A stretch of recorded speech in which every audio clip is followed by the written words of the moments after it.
Hi, today we're going to talk about COVID vaccines and answer some of your concerns and questions that you might have around vaccination, and hopefully give you a chance to ask some questions as well. So why have I been asked to talk to you about this? I guess obviously I have a medical background. I'm a doctor. I have a couple of degrees in Masters of Public Health and quite a bit of experience in understanding the research around things like vaccines, understanding the data from vaccines and medicines and public health programs and things like that. But also I'm someone who's pretty much spent my entire career working in remote communities in Cape York, and one in particular I've spent most of my time in and have some very strong connections there.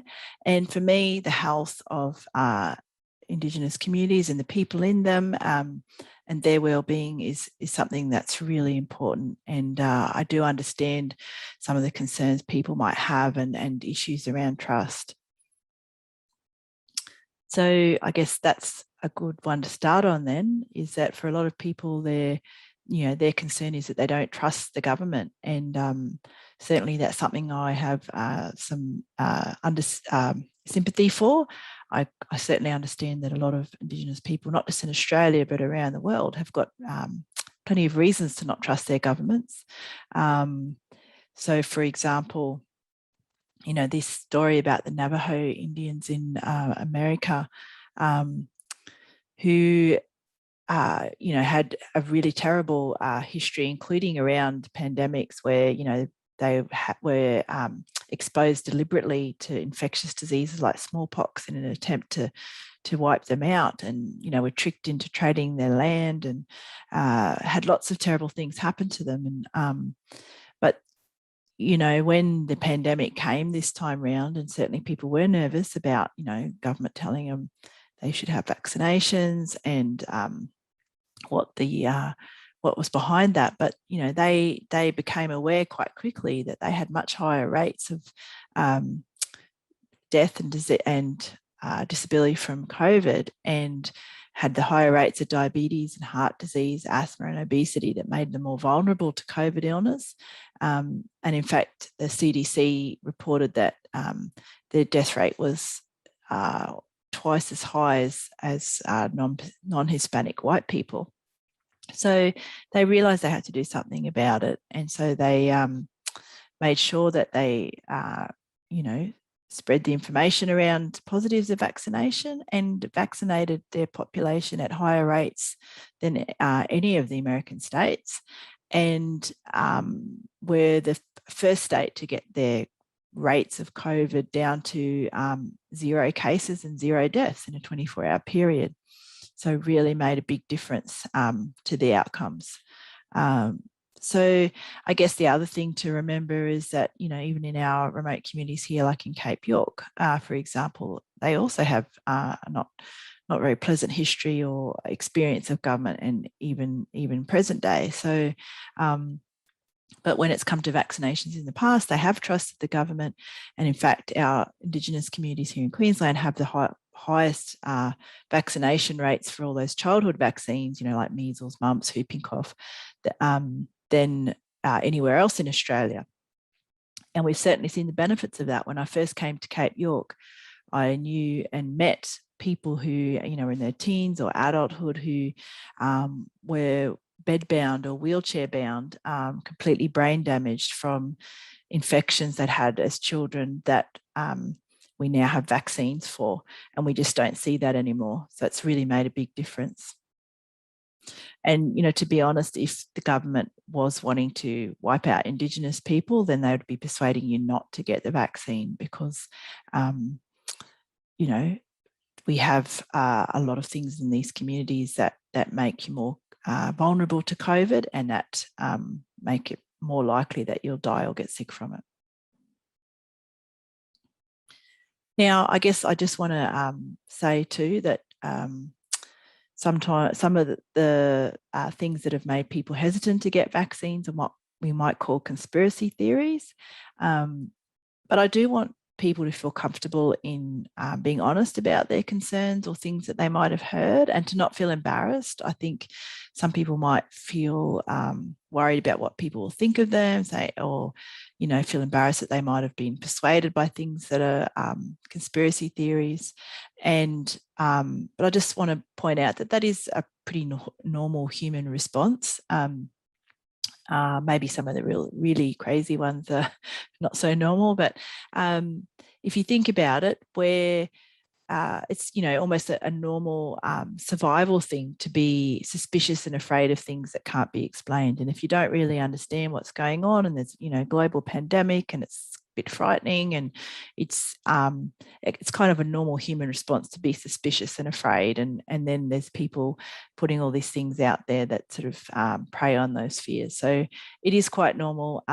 But hopefully with a bit of information, we can help you feel less afraid, and there'll be things that are explained and make you less suspicious then. So, so this is a really big one where people are saying, well, you know, why is it important for me to be vaccinated? You know, they're saying, oh, it's about looking after other people, you know, because a lot of people are saying, well, it's my choice. If I, you know, want to take the risk of getting sick, that's up to me. And then people say, oh, but, you know, it's about looking after the community. It's about caring about other people. And then some people will say, well, hang on a minute, but vaccinated people can still spread the virus. I mean, we've all heard on the news, haven't we? People who've been vaccinated but are a positive case. So, this is one where I can really understand the confusion, and I've got to say the journalists are not doing a great job of the way they report it. So, and the way some of the studies have been reported around this is actually very confusing. And even as a doctor who's, like, I've done research, I've done all, you know, like, this is the kind of stuff I'm used to reading. Even I had to kind of do a bit of digging to really get it clear. So it's no wonder people are confused. But I guess there's a couple of things to know. One is that when you catch the virus, if you have coronavirus, most of the virus sits in your nose and in your mouth. That's where it first gets in, and that's where it starts to, you know, replicate and sort of multiply and grow. And so that's why when you see the tests being done, you know, when they do the swabs and they look like they're doing a brain biopsy or something, sticking a big thing up your nose and down your throat. So that's why, because they're trying to get to the areas where most of the virus will be, which is also why the things that can spread it are when you're like coughing, talking, blowing your nose, breathing out. So because all the virus is coming out of here. Now, they've done some studies and they do tests and look at, you know, what happens to people who've got vaccinated and people who don't. Now, what they found is that the peak viral load, and I'll explain that in a minute, in the nose is the same whether you've been vaccinated or not. Now, peak just means the highest amount of virus you get at one particular time. Now, so people might hear that and go, so what's the difference? So you're still going to have lots of virus and, you know, still going to spread it. But if you're vaccinated, that your body, your immune system's all ready to go and fight it off. So it clears that virus out of your nose and mouth really, really quickly.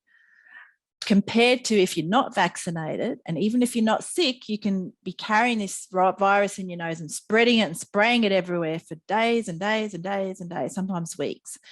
So if you think about that, if you are vaccinated, there's a much smaller amount of time where you can spread it to other people. So if you are only infectious for 24 hours as opposed to 14 days, obviously there's a lot less people you can spread it to. So does that make sense? So the other way that it affects people is that because we do know that the vaccine, you know, really drops your chance of getting really sick or dying or ending up in ICU or in hospital. So you're much more likely to have just milder symptoms. You can still get sick, and I'll talk a bit more about that later, but you're much less likely to end up in hospital, which means that the more people that get vaccinated, the less busy the hospitals are going to be. And I don't know what it's like where you guys are, but where I am, the main hospital in Cairns that takes all the people from the remote communities in Cape York is already overloaded. We don't have a single case of COVID. We've already got ambulances ramping. We've already got people waiting on long waiting lists for operations and stuff. So if people start getting sick with COVID and filling up the ICUs, it means that other people miss out on healthcare. And certainly in countries where they've had really bad COVID and haven't had access to the vaccinations, there are people who've been dying of other things like heart attacks, strokes, car accidents, because they literally cannot get into the hospital because it's full of COVID cases. And if you think, well, okay, that's maybe over there or that's not here, I'll tell you, this is in Sydney, and I know some of you have staff that are based in Sydney. I have a friend who's a doctor, and his sister has been very sick recently, and with her pancreas, and she has a big fluid sac thing on her pancreas that's made her very sick. She actually was in ICU for a little bit, and now she needs to have it operated on and removed to fix her. But she's been told that she can't get in to have it done at the moment because the hospitals are overloaded with COVID in Sydney.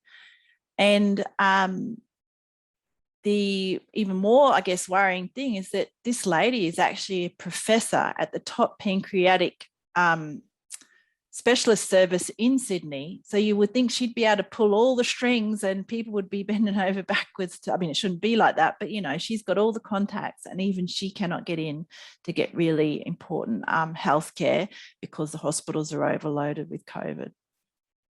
So that's another reason that even if you're not worried about whether you get it or not, if we all try and get everyone to get vaccinated and reduce the pressure on the system, then it means that, you know, if someone we care about has a car accident, they actually can get into ICU and get treatment, and not, or their kidney disease or whatever. So that's really important. And I guess thinking of the remote communities, it's even more important again, because like I say to my friends in Cape York is, you know, they're reliant on one flying doctor plane that's covering a massive area to bring them back to a hospital that's in a bigger town. And like I said to them, is if that big town, their hospital's overloaded with COVID and that plane's madly flying around everywhere to get, you know, people who are sick as well, the plane's just not going to come for you. You know, they're not going to be able to fly everyone out who gets COVID. So it's really important for the remote communities to get vaccinated. So as you can see, it definitely has an impact on other people. So any questions around that one before I go to the next one? No? Okay.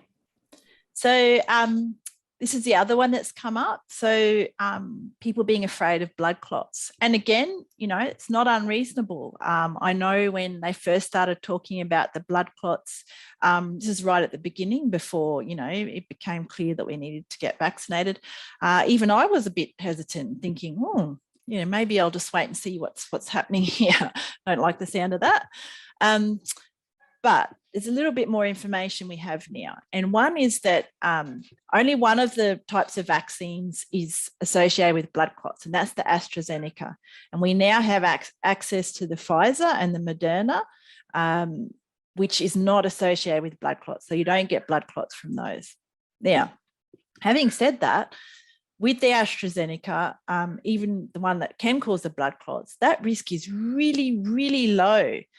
And unfortunately, you know, I can see why people might think it's actually a big risk, because, you know, when someone gets a blood clot from a vaccine, or even if it's not from a vaccine, just might be, or it's like from, you know, big headline in the newspaper or something. And then if you look at the fine print and actually read down the bottom, it might be, you know, that there's been 20 out of 30 million vaccinations or something like that. So I can see why people might think it's a high risk, but it's not. It's very low. In fact, the rate in Australia has been 2 cases in every 100,000 vaccinations. And remembering, this is not 2 people dying from blood clots, there's 2 people just getting them. And most of them have actually been really treatable, and the person recovers and is back to normal. Now, just to put this in perspective, you know that the risk of getting a blood clot just from being pregnant, a normal healthy pregnancy, is 1 in 12,000 compared to 1 in 50,000. And I don't see everyone running around saying, let's not get pregnant. Yeah. The other thing is that it's 23% higher risk of getting a blood clot if you're a smoker. Well, hopefully we are running around telling people not to smoke, but anyway. So, you know, you just need to put that in perspective. It's a really, really small risk. And compared to, you know, I guess the risk of COVID, which for some of us, I know I'm in Queensland and we seem to not be able to get COVID up here. We're very, very something weird going on. I don't know, but the thing is, it's going to come eventually, and we've been very strict with our borders and lockdowns and stuff. And you know, it's easy to sort of think, well, you know, the chance of getting COVID is pretty low, but there is definitely a big push to open things up. And once it starts spreading, like it has in places like Sydney and Melbourne, then your risk of dying from COVID is going to be much greater than the tiny risk of a blood clot, which in most cases will be treatable. Having said that, if you're still concerned about it, there are the other options. Now, I have heard people say, you know, sort of not really quite believe the thing that if you're vaccinated, you know, you just get those mild symptoms and you don't get really sick. So I guess a couple of responses to that. One is, you know, you may not personally know someone in that boat, partly because we haven't had huge numbers. So Australia hasn't really had really serious outbreaks yet. So, you know, maybe Sydney and Melbourne are the exceptions to that, but even there, it's still nothing really compared to some of the other countries. And we've only just started to, you know, like we've very quickly gone from not having hardly any vaccinations to, you know, getting quite high vaccination rates. So the chances are that you'll know someone who's been vaccinated, who's had a chance to catch the virus and had these mild symptoms, is going to be quite low. If you're in America, for example, that's different. 1 in 5 Americans personally know someone who's died or been hospitalized with COVID. So I certainly don't want to be at that point where 1 in 5 of us actually knows someone who's died or been very sick with it. And that's why they're pushing for the vaccinations, because we don't want to be like that. I also have colleagues. I've done some volunteer work in Bangladesh, and I have colleagues and friends in Bangladesh who are including doctors and nurses, and you know, they many of them have actually gotten sick from COVID and have had family members die from COVID. So, and now that they're starting to get access to vaccinations, they're just desperate to have them, and they're seeing the protective effects of it. And we know that from the data in these countries that have had lots of virus, that have got high vaccination rates, that the death rate has dropped dramatically. And in fact, they've shown it's up to 90% with still high case numbers. So some countries are still getting lots and lots of COVID, but they've gone from having, you know, full hospitals and people in the corridors and people dying of COVID to having very low death rates, very low hospitalization rates, even though they've still got lots of COVID, because a lot of them are getting vaccinated. Having said that, I do actually know some people, I know of some people, people who know people in New South Wales who have been vaccinated and have got COVID and had mild symptoms. I also have some friends in Canada who got vaccinated and had some very mild symptoms. The other thing to note, though, is that being vaccinated is not 100%. No vaccines in the world are 100%. So there's always still a small chance you can get sick. The other thing is that if you have other problems, if you have diabetes or you're a smoker or you're an elderly person, there's more chance that you can still get quite sick with COVID, even though you've been vaccinated, but your chance is much less, and you're much less likely to die, much less likely to end up in ICU on a tube, you know, breathing with a tube, which is pretty awful. And then since July in America, all the data that's come out since July, all the stats and that have showed that 99.5% of the COVID deaths in the US have been unvaccinated people. And that's a pretty impressive figure. So again, just, talking a bit more about, how the vaccines have been helping. And this graph's from England, and it's showing that, so this is the first half of this year, and this is the amounts of deaths in that time period in England. And so this big one here is the unvaccinated people. The next one is people who have got COVID within 21 days of their first dose, which means we know that you're not fully protected until at least sort of 7 to 14 days after your second dose. So, and then more than 21 days after the first dose, it drops again down to that middle one, and so on until this last one, 0.8%, is more than 21 days after the second dose. So you can see there's a really impressive impact of vaccination on deaths from COVID in England. And we know England was hit really hard with COVID. And then another study that just came out recently showed that the vaccine actually reduced the attack rate, which is what they call the actual number of infections, even though we know it doesn't drop them completely and you can still catch COVID, but it did still drop it. And it dropped hospitalizations by 63.5% and ICU and deaths by 65 to 69%. And then in Canada, a study on the Moderna vaccine, which is similar to the Pfizer one, and we've also got Moderna coming out to Australia now, showed that it, after more than 21 days, just after dose one, which we know is still not, the full effectiveness of the vaccine, it reduced your chance of death by 95%. So that is pretty impressive. But having said that, what are you supposed to think? Because then people tell you, and I know there's lots of people saying this. I've seen all kinds of interesting videos and articles saying that you might drop dead after your jab.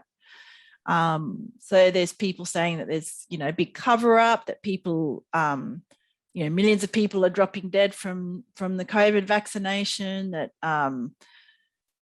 it's going to be some population control mechanism. There's all kinds of stories out there, but we need to remind ourselves, and it's probably a lot more now. This was a couple of weeks ago, I got this figure that over 6.7 billion, not million, billion, so 6.7 million people have received a COVID vaccine. And millions of those have been in the United States, as one example, under the most intense safety monitoring they've ever had in US history.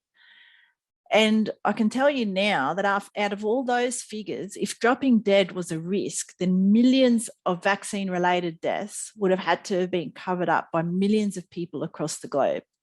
It's just not likely. We need to stop and think when we hear something. We need to try and it's hard because your emotions want to react and go, oh, well, yeah, this is scary. But you need to stop then and think and sort of switch the thinking part on and go, hang on, how likely is that all these doctors, all the lab technicians, all the newspapers, everybody across the world is covering all this up and no one's leaking anything to say, that it's true. And I'm not talking about leaking as in, this one person who puts a video on YouTube and says, I have the truth. Because, we also need to remind ourselves that the people that do that, they get something out of that. And people say, well, why? They're not getting paid by Big Pharma. Well, the thing is, if you have a video on YouTube or BitChute or whatever else other platform you want to use, and it sounds dramatic and exciting and scary and emotional and people want to share it and it goes viral, you monetize that. You make money out of that. So, people do have an interest in trying to get all this information out there and get everyone clicking on their links and sharing their videos because they make money out of it. Yeah, nobody is covering up millions of people dropping dead from the jab.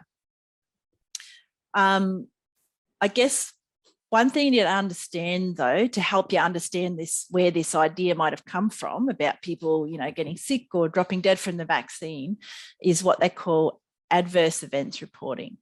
So that's just fancy words for saying, it's adverse events just mean bad things happening. Yeah.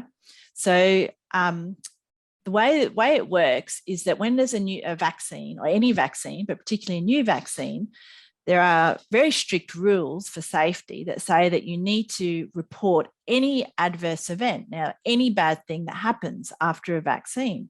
And that means anything that happens within 4 weeks of having a vaccine.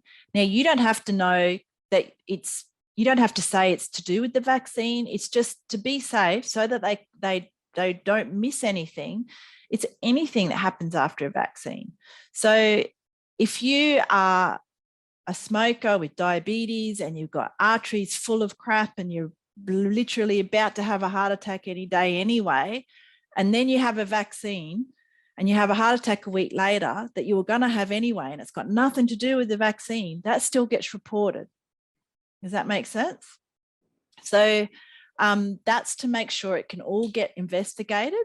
And then there are people whose jobs it is to look at all this data, to look at the patterns and go, okay, are we seeing more heart attacks than we would normally see? And then they look at the individual cases as well. Is this person, did they have a heart attack for some other reason? I'm just using the heart attack one as an example, yeah? And that's how they found out about the blood clots. And they reported that. No one's hidden anything. So when there was a side effect from the vaccine, that got reported. So the same goes with all the other vaccines as well. And so I know one of the things people say is they say, oh, they're hiding, the adverse events. And because look, and here's the therapeutic goods website, and it says there's, 3 million adverse events. What they don't tell you is that firstly, it includes anything that's happened to anyone within 4 weeks of a vaccine. And not out of all of that, they haven't found anything apart from the ones you already know about that's actually been proven to be connected to the vaccine. But the other thing is that includes everything, including like a sore arm. So if you give 20 million people a vaccine, I'm sure you're going to get a few million sore arms, and that's normal. We get them with other vaccines too. That really doesn't mean anything. And there hasn't been, anything that's popped up to show any greater pattern of death from the vaccine.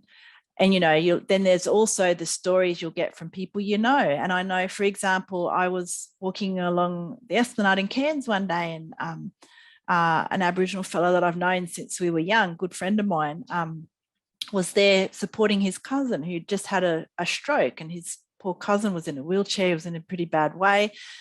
And he said, oh, he's had a stroke, and a blood clot. And it was, I think it's the vaccine, because he had his vaccine 2 weeks before. And we were talking about it, and he's a paramedic. He's got some medical knowledge in that. And he ended up sort of realizing, well, yeah, actually, he probably was going to have it anyway. And it was a different type of stroke. It wasn't a blood clot. He'd had an ischemic stroke, and he'd been a smoker for most of his life. He had very poor health, had high blood pressure, all these other risk factors for stroke. But this is how these things can happen. So in his mind, or he might tell his family, oh, it's from the vaccine. I got a stroke from the vaccine, but it wasn't from the vaccine. Hopefully that makes sense. So what are some of the problems that are linked to the vaccines? Like I said, those things will come out with all that data. So the first one is anaphylaxis. And again, I don't know why us medical people have to do this. We always got to find complicated, difficult names for simple things. But anyway, so that's just our fancy word for saying you have a really bad allergic reaction, like really bad allergic reaction. And only 2 to 5 people per million will get that. Now, it's actually not a problem, because any vaccine can give you an allergic reaction. In fact, lots of things, insect bites, eating peanuts, lots of things can give you allergic reactions. So they prepare for it. You'll notice when you get given a vaccine, they always say, wait for 15 minutes. That's in case you have a reaction, and they're ready there with the adrenaline to give it a little needle to you, which will stop the allergic reaction straight away. So that's not a big problem. So no one's actually died of anaphylaxis linked to the vaccine. Then there's that the blood clots that we were talking about, and they are a different type of blood clots to the ones that you might have heard people get from smoking or pregnancy or whatever. So it's a very rare type of blood clot, and as I said, before, the death rates from that are really, really low.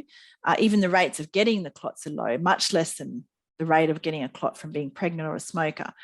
And in America, it was 48 people out of 15.5 million people had it. And that was only with the AstraZeneca vaccine. The other ones don't cause it. Most of them were treatable. Most of them were in the under 50s.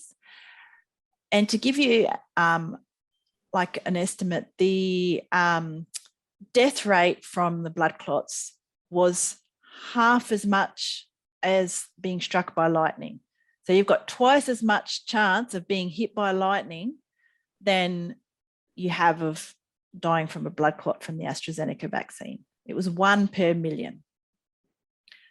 And again, if you're still really concerned about that, you've got the option, the Pfizer or Moderna. Then you've got Guillain-Barré, which is again, fancy name for a syndrome where, like an illness where you can get sort of temporary paralysis. So that's where you sort of lose feeling in your or movement in your arms and legs, and it usually goes away. Most people recover from this. It's something that happens after a virus. So all of the cases that I've seen in my lifetime have been in people who just caught like any virus, like a cold virus or a flu virus or whatever. So it can happen to people who don't get vaccinated. And in fact, the rate of getting it after you've had COVID is much higher than if you get vaccinated. But even that, there were 244 cases out of 15.5 million doses that were within 2 weeks of the vaccine. And they haven't found that it was a higher rate than what happens normally in the population. So far, they're saying it's probably not caused by the vaccine anyway. And it's just those cases that just happens because you've had a virus. So we're not particularly concerned about that one. Then there's the heart one. And I'm sure most people have heard this one. This one gets quite a lot of news time.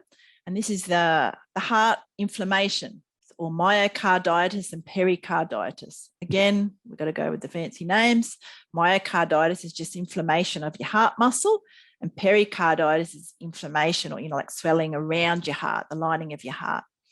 Now, they have been linked just to the mRNA vaccines, which is the Moderna and Pfizer.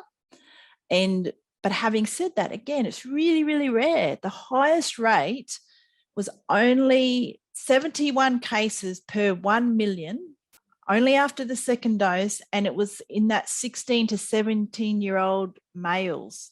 And most cases were mild and settled just with a bit of Nurofen. So, your ibuprofen, your headache tablets or whatever. So they just had a bit of a little, ache in the chest, took a Nurofen and it went away, and that was it. But it has to be reported. So even of those 71 cases per 1 million, which is not a lot, most of them were just, mild and went away. As compared to COVID, which can make you seriously ill and can include, people have just dropped dead. And we've heard of cases in Sydney with that, people who weren't even particularly sick with their COVID, and then the COVID virus got into their heart and they dropped dead, had a cardiac arrest. So back to that dropping dead concern. So people who died within a month of the vaccine, and remembering what I said before, that all deaths have to be reported, was 2.2 for every 10,000. So that's 0.0022%. Yeah, that's really, really, really low. And that's all deaths. Now, you think about this. Who were the groups that we were trying to vaccinate first? It was the elderly, people who were vulnerable, who had diabetes, heart problems, and so forth. So a lot of these deaths were probably expected anyway. And in fact, when they've looked at the rates of death, they found that it's about what they would have expected before vaccinations. So the only real link to deaths is from the non-mRNA vaccine. So that's like your AstraZeneca in Australia, And that's where that rare blood clot could cause death, but it's incredibly rare. So there's no evidence that any deaths have been caused by the Pfizer or Moderna vaccines. Keep in mind too that the death rate of COVID, which we know is coming, for those who don't have it already, is between 1 and 9%. And that's just the death rate. And then there are all the side effects. I don't know if anyone's heard of long COVID, but it does not sound very pleasant. You know, people talk about just being really sick for a really long time afterwards and never get sort of quite right. They're short of breath all the time. They lose all their energy. They can't think straight. There's reports of it damaging the kidneys, people ending up on dialysis. We don't need more of that. It damages the pancreas. And so even people who didn't have diabetes before have had it caused by COVID.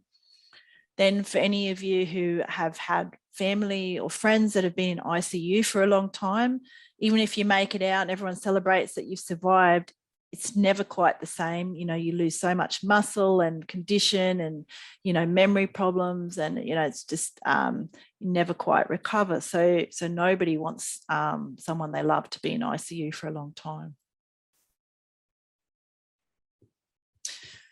So the other one I've heard is a lot of people saying, well, how can we trust this vaccine? It got made so quickly. You know, vaccines normally take years to develop, and this sort of just popped up within, you know, 12 months. What's going on? How can we trust this? So a couple of things. So one, you know, COVID was a new virus, but it wasn't, the family of viruses it comes from wasn't new. It belongs to a family of viruses called coronaviruses, right? This is a particular type of coronavirus, but there are lots of them around. In fact, a lot of the common colds you get, you know, when you get a head cold, a fresh cold, whatever you call them, most of those are coronaviruses. So scientists have actually been studying these viruses and looking at possible vaccines for them for about 50 years. So they already had a good start. A lot of the technology and research and that was already there. And they already knew that the spike protein, which is the little spikes on the virus, and you see on the little pictures that they seem to put over everything now, they knew that they could target those with a vaccine. So they knew where to start. So they weren't, you know, developing something from the beginning. And the mRNA vaccine technology, which is the Pfizer and Moderna ones, had been being developed for over 10 years. So once someone sequenced COVID, so that means they'd looked at their little DNA code, you know, what made up the COVID virus in the DNA, it only took a few days to make mRNA vaccines, plugging that genetic code that they found into the technology that they already had with an already working process that they're using to develop other vaccines, including ones for dengue, which is a mosquito-borne disease that's really common in Asia. And they'd already been working on this technology for that. Now, you also think about the fact that if you recall, remember the pandemic was big news and it was pretty scary. We were frightened. There was this thing spreading around the world. It was declared as a global pandemic. It was like the movies, you know, Outbreak and Pandemic and I don't know what all those other movies. So people all around the world were like putting their hands up to say, yeah, I'll be part of that trial. You know how hard it is to get people to volunteer for trials. It's usually pretty hard, but all of a sudden there were billions of people around the world going, yep, I'm putting my hand up. So due to that public interest and how big this thing was, they had massive number of people that they could get into these trials. The other thing was that to be able to check if something's working in a trial, you need to have the people who are testing the vaccine exposed to the virus. Well, it was spreading quickly around the world and millions of people were getting it. So they could really check the vaccine, how it worked very quickly. The other thing is that, again, because it was a pandemic that was affecting the whole world, people were worried about countries having to shut down, big businesses were concerned. There were people willing to spend, governments and businesses willing to spend billions of dollars on trials, on the building on the research, building vaccine making facilities before they even had the vaccines ready. And again, that's something that wouldn't normally happen, but because of what was at stake, it was just all happening really quickly. And then in America, which was the first ones to look at approving it, and a lot of people said, oh, but it wasn't approved.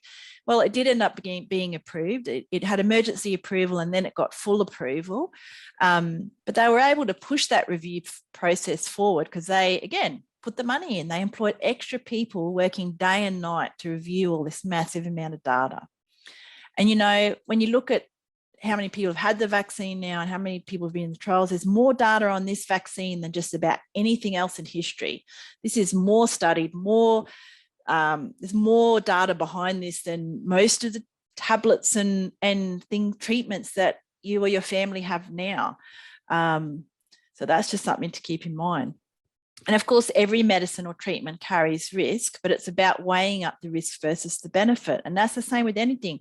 Like if you have cancer or someone you love has cancer or heart disease, and, the treatments that they get that's going to save their life are not 100% safe. There's very few things in life that are 100% safe, but you weigh up, you go, well, hang on, it's worth taking that small risk because it's going to save their life. And that's, the similar thing with COVID. And 5 million people around the world have died of COVID, and that's just the recorded cases. And we know that in a lot of the poorer countries, a lot of cases weren't even recorded. So probably a lot more than that have died. And then you think even more than that are now left with long-term side effects. So has anyone heard this one? People saying that vaccines change your DNA. They get into your DNA and it's going to get passed on to your kids, or it's going to muck you up. So the question, do vaccines alter your DNA? No, they don't. What they do, and this is probably where, and again, most of these things don't just come totally out of the blue. People just hear a little bit of truth and then kind of don't fully understand it and then make a story around it. So maybe where this has come from is that the vaccines, the Pfizer and Moderna vaccines, use a little piece of what they call messenger RNA, which is in your cells as well. It's a little bit different to DNA. What it does is it goes into your body's DNA. It doesn't go into the DNA. It goes into the cell, and your DNA then uses that mRNA instructions to make an immune response against COVID. So it's like, so normally what happens is the virus has these like what they call spike proteins, and you'll hear people talk about that, that are on the outside of them. They'll come onto your cell, inject themselves. This is the virus doing this, not the vaccine. Yeah, inject themselves into your cells, and then there's a little factory there that uses that the RNA from the virus as an instruction book to then make more virus. And so that's how it spreads through your body, and it goes on and affects other cells. So it starts pumping out loads and loads of virus. Now, what happens is your body's own immune system starts to look at these virus cells and looks at the proteins on the virus and goes, oh, hang on, that doesn't look right. We might need to start, making a bit of an army that's going to fight against this virus.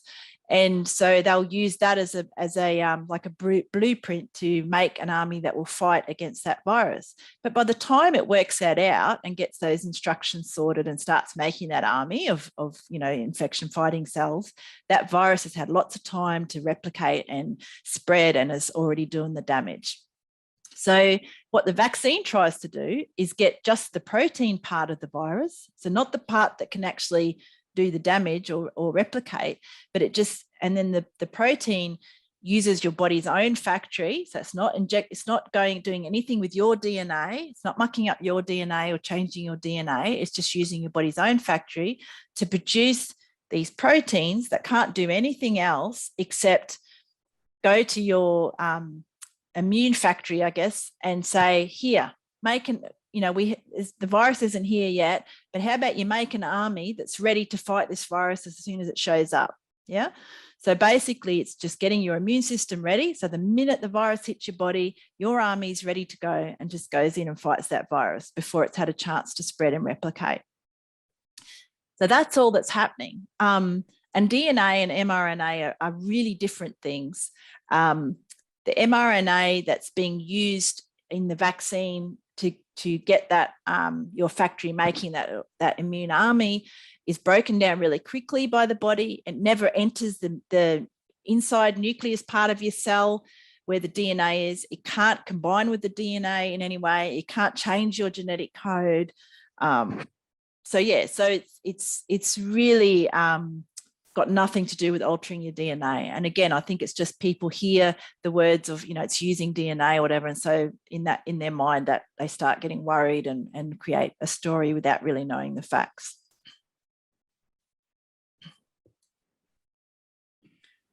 So, how do you sort fact from fiction? Because, after hearing some of this, you're probably thinking, well, how am I supposed to know? It's okay for Lara. She can read all the scientific papers and know all the big words and whatever, and she can work out what's true and what's not. And how do you know? It is really, really tough. And I feel really sorry for people who are struggling with these things, because there is so much misinformation. And, to be honest, if it's the crazy stuff, if someone's saying something really out there, saying that, you have a vaccine, you'll turn into a dragon person or whatever, and I have heard that one, it's kind of easy to know that that's crazy. But some of these bits of misinformation sound really real, and use bits of scientific information, and you can think, well, yeah, that makes sense. That must be true.